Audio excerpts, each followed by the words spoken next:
What up, YouTube? It's Two Fat Guys Pull Us, and right before you get to the video, we wanted to just include you into some information about our channel. We're in the middle of a milestone giveaway. If we hit 500 subscribers, we're giving away a slab. What slab are we giving away, Nate? We're giving away a CGC graded 9.4 Wolverine #1 with a custom label as well, a custom Wolverine label. This is the #1, the first in his ongoing series. Yes, but the only way we can give it away is if we hit 500 subscribers. So make sure to hit that subscribe button, hit that bell, and yeah, so let's get on to the video, shall we? What up, YouTube? It's Two Fat Guys Pull List, and we've got some breaking DC comic book news. Some of it is to be expected, and some of it isn't, and we're gonna break it down because it's pretty spicy. Batman, DC reveals Dark Knight's new writer and artist team. DC sets a new creative team for Batman in December as writer Joshua Williams and artist Jorge Molina continue the Dark Knight's adventures. So let's talk about Joshua Williams, and then we're going to get into the real spiciness of this whole announcement. Yeah. So Joshua Williamson taking over this book wasn't the first name I thought of whenever we were speculating after Tynion announced he was gone. Not a bad pick, though. I think that's a pretty good pick. No, I agree. I think Joshua Williams, he's on Robin and he's on Infinite Frontier? Yes, he's on Robin and Infinite Frontier right now. He also is about to start a ongoing Deathstroke book called Deathstroke Inc. Interesting. And it's him and Black Canary as the main characters. But then, of course, he had that extremely long Flash run as well during Rebirth era, so. Which we've heard really good things about. We haven't read it, but we heard really good things about that.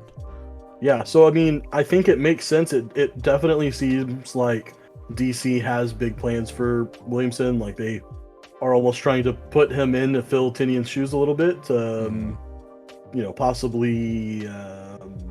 You know, if he's involved in events and stuff like that, you know, that's a big deal.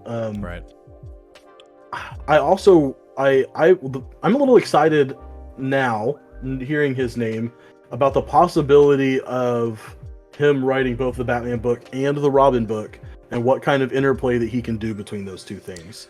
Similar to how I initially felt when Philip Kennedy Johnson was given both Superman titles and then promptly absolutely backstabbed and they took the Superman title away from him. I mean, do you think that there's some potential of him, you know, the Robin book either ending at 12 issues, or do you think, you know, do you think Joshua Williams is capable of writing that many books? And I'm not trying to question his workload. I'm just saying, like, we've seen this happen before. Like you just said with Philip Kennedy Johnson, like, you know, we constantly put some writers in that box because we don't quite know if they're capable of writing multiple long arcs. I'm not familiar enough with his work to be able to say that. You know, like there are certain people, like if it was a Donny Cates or something, I'd be like, yeah, no problem. Like he's totally going to be able to do that. But I am not that familiar with Joshua Williamson's work. I mean, I don't know. Like he's not doing a ton of creator-owned stuff. I think he only has one creator-owned project that he's currently working on that's supposed to come out at the end of the year or beginning of next year. Obviously, like a title as big as Batman is going to require a lot of your time. Being in charge of Infinite Destinies, I'm sure, or whatever. Infinite Frontier. Infinite Frontier. I'm getting my Marvel mixed in there. You get. You know, obviously, I'm sure that's taken a lot of his time in 2021. But you know, obviously, that book's already done. Like we've only got a couple issues left. So I don't know. I think if he has proposed a intriguing enough storyline, I imagine Robin will continue as well. And actually, that is something that we should probably get into. That's mentioned in, I don't know if it's mentioned in this article or if it's mentioned in his tweet. About but like Bruce is leaving Gotham for a while, like straight up leaving Gotham for a while. We are about to have literally the era of the Super Sons. Like it seems like Damian, whether in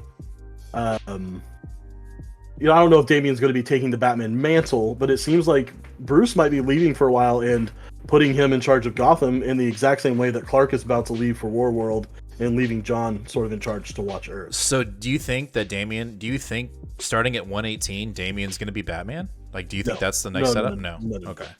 I definitely not that soon. I think if anything, we would need a bare minimum 5 or 6 issue arc on the Batman title for that to happen. Mm-hmm. But I don't think that'll happen at all. I think that if anything, the Robin title will sort of transform into the Gotham book, if you want to say that, and then the Batman book is going to follow Bruce wherever the hell he's going. I gotta wonder what this, with Williamson taking over and the whole idea of Batman leaving Gotham.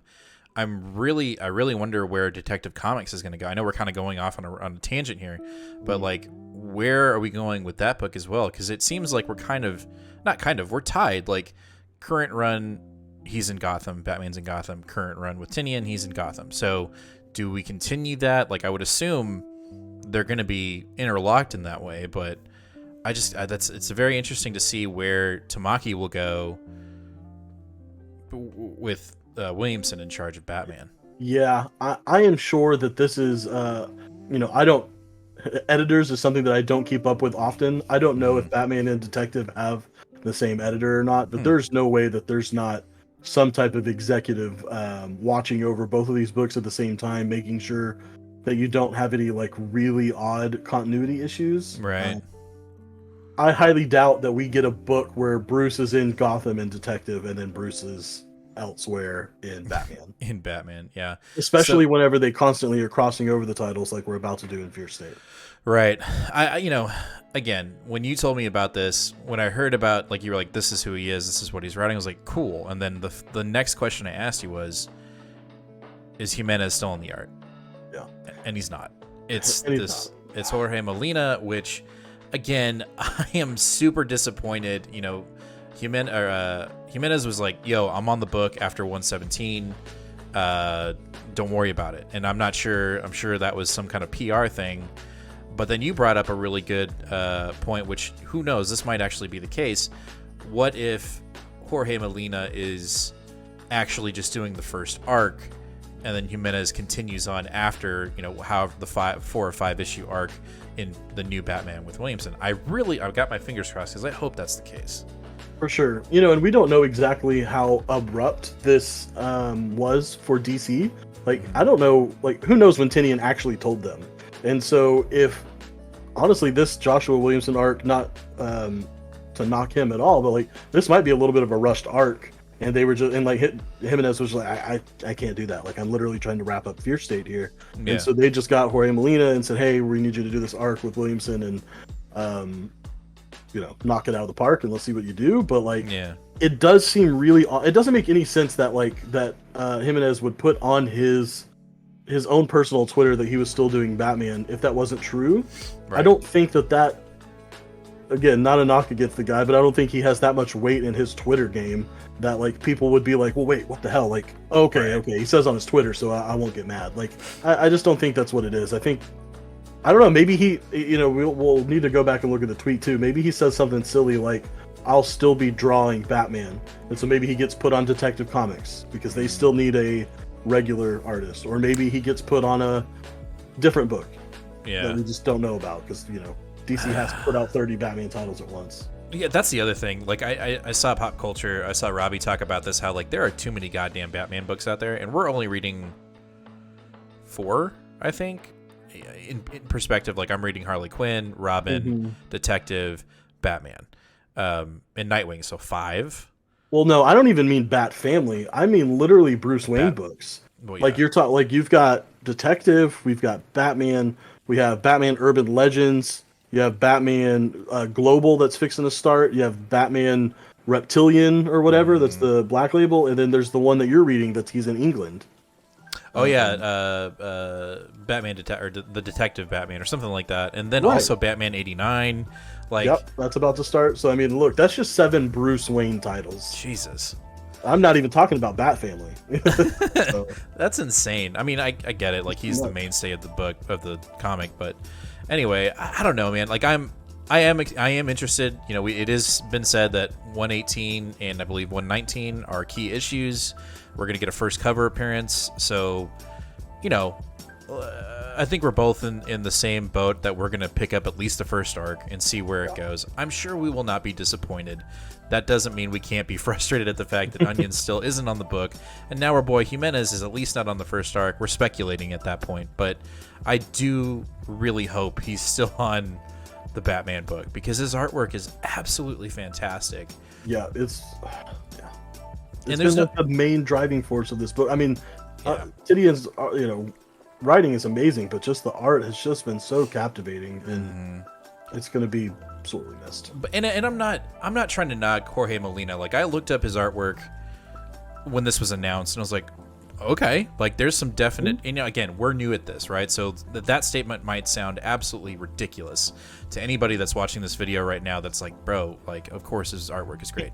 Look, we're very novice still, but I will say, like, Molina's got chops. I've seen, like, I looked on the internet, I saw his stuff, I was like, holy shit, this is great. And you mentioned it, he was kind of more of a cover artist, and so to get that kind of quality in a book, hell yeah, give it to me. I'll be interested to see also what second stories we get in the Joshua Williamson book, because we've been getting a Tynion story with Ghostmaker. And so it'll be very interesting to see like who we get in the backup story. I'm still on the fence if I'm for or against that new price with the extra story in the back, because there are some stories in DC books that I'm like, those are fantastic, and then there's some that I'm like, I ain't gonna even fucking read that. Like, I'm not interested whatsoever. Right. So I'll be interested to see what they tap into on Batman. But again, I just don't know, man. I want to be. You know what? I'm not gonna say I want to be. I am optimistic. I am hopeful. But I am still sad, and I'm still upset with this Substack bullshit. But it is what it is. Yeah, it is. I don't know. I hope for the best, because we jumped on a little bit late on the Tynion Batman train, and I am surprised at how many people are shitting on the run already. I think a lot of people are just don't know how to comprehend emotions like an adult, and they're frustrated, and so actually it was a shitty run anyway, so what the fuck, I don't care. But like, oh my god. Really? I did not know that. Yeah. Especially one particular YouTuber's Facebook page. But got it. That thing is kind of becoming a shit show. I need to get out of there. Facebook is the new Twitter. It's just so damn toxic. But either way, that's the news. Batman's getting a new writer. We knew that was coming, but we didn't see the new artist coming. And Godspeed to Molina. We're gonna try. We're not gonna try. We're gonna support this book. We're gonna see how it goes. And and if the first arc doesn't live up, then really weird to say it, but we might actually cut Batman. But I'm gonna keep the faith. I'm gonna see where it goes. We're not gonna just jump off because Onion's not associated with it anymore. Breaking news. I looked up Jorge Jimenez's Twitter, and a fan asked, just a quick question, how are you going to be part of the Batman series if Jorge Molina is doing the interior art? And Jorge Jimenez says, oh, don't worry, I'm on the next arc. Thank God. Jimenez will be back on Batman. We're gonna. I think what you said exactly is what it is. He just needed some time. He's on Fear State, gives him a little bit of a break, and then he can jump on the next arc in Batman. Okay. Yep. I feel good about that. I feel better. I feel much better. Maybe they'll go back and forth. I mean, what I would love. Okay, I know we were about to end the video, but maybe it would be nice. Should I say this? Should Batman be a every other week release? No, probably not. Not with all of the other Bat titles that we have. Well, for me, if you could flip it, no knock on Detective Comics, no knock on Tamaki, but like, what if you flipped it where that was once a month and Batman was twice a week or twice a month? That I would agree with. I think that Detective being twice a month was not. Like, I think we're done with that. I think we're already back to going monthly. Okay. All right. Well, I mean, it's an experiment, but. Either way, that's some encouraging news. So cool. We broke some more news within our breaking news. That's it, guys. That's the comic book news for the week. We'll see if anything else pops up. But thanks for watching. Also, make sure to hit that subscribe button, hit that bell, get notified. You don't want to miss a Two Fat Guys pull this video. Got to hit that bell. And as always, read more comics. We'll see you later, fam.